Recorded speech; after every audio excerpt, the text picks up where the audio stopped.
Welcome to the channel PK 2023. Hope everyone has a good time watching our videos. Antonio Conte challenges Daniel Levy to sack him after Spurs throw away 2-goal lead. Over to you, Mr. Levy. It took Antonio Conte just 10 minutes to dismantle Tottenham, claiming his players were selfish, the club hardwired to fail, and even delivering a swipe at his chairman for failing to deliver silverware.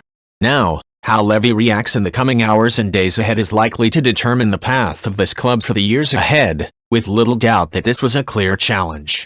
Conte speaks his mind, but never before had Levy suffered the embarrassment of a manager questioning the culture he has built in his 23 years at Tottenham. They don't want to play under pressure, they don't want to play under stress, Conte said after the draw at St. Mary's. It is easy in this way. Tottenham's story is this: 20 years there as the owner and they never won something, but why? The fault is only for the club, or for every manager that stayed here. I have seen the managers that Tottenham had on the bench, he added, alluding to his belief that the psychological frailty of the players has transcended the reigns of big-name managers before him. The extraordinary attack came after Conte's side capitulated in the final 16 minutes to bottom-of-the-table Southampton. Their hopes of finishing in the top four are looking less likely by the day. The Italian had joked about the club sacking him during the week, but Saturday's quotes will make grim reading for Levy, who was jeered by the Spurs supporters that had traveled to St. Mary's. Conte attributed the club's lack of silverware in their recent history to a fragile mentality and highlighted their trophy drought under Levy.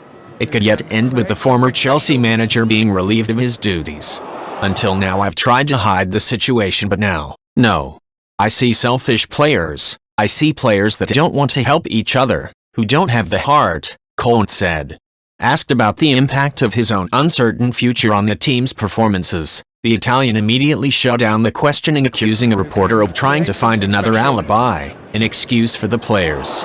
This came after Spurs had been leading 3-1 through goals from Pedro Porro, Harry Kane and Ivan Perisic before Theo Walcott and a late penalty from James Ward-Prowse saw Ruben Selside claim the unlikeliest of points after Che Adams had equalized early in the second half.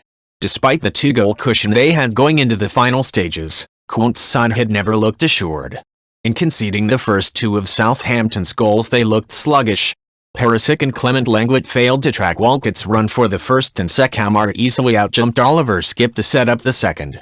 The most important thing if you want to become a strong team, if you want to become competitive, if you want to fight to win, is the desire, the fire that you need to have in your eyes, in your heart, and you have to show this in every moment, said Conte, who spoke almost uninterrupted for more than 10 minutes. When you are not a team, anything can happen, in any moment. Today is the last situation. Don't forget that in FA Cup we lost to Sheffield United, who played with young players. We were able, with a strong team, to be dropped from the FA Cup. Here we're used to it for a long time.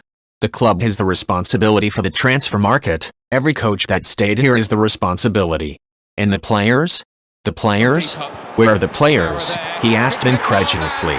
The context of this capitulation will have been excruciating for Tottenham supporters. Southampton had not managed 3 goals in a Premier League game since winning away at Spurs in February last year.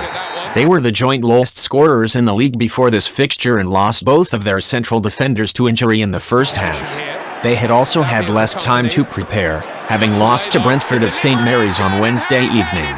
It was, for want of a better word, very Spursy.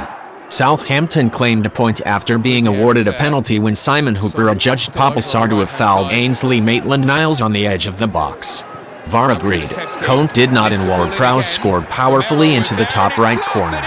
There was a lot of pressure, said the Saints captain. I know Fraser Forster very well. He used to be my next-door neighbor, so I've taken a few penalties against him in my garden with my little boy.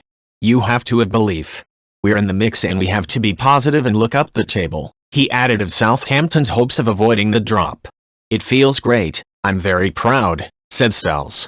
I think we didn't deserve to be 3-1 down. You can see the togetherness from the captain to the team, together with the crowd. An otherwise unremarkable first half saw the strange sight of both sides being forced to make 2 changes due to injury.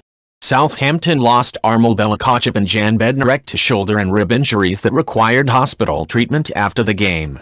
Meanwhile, Spurs saw Richarlison leave the pitch in tears after just 4 minutes, while Ben Davies limped down the tunnel 8 minutes before halftime. A makeshift Southampton defense came unstuck at the end of the first half as Romain Perraud followed Dejan Kulusevski inside, leaving plenty of space for Son Heung-min Son to pick out Porto with a cross-field pass, and he took his time before firing into the roof of the net.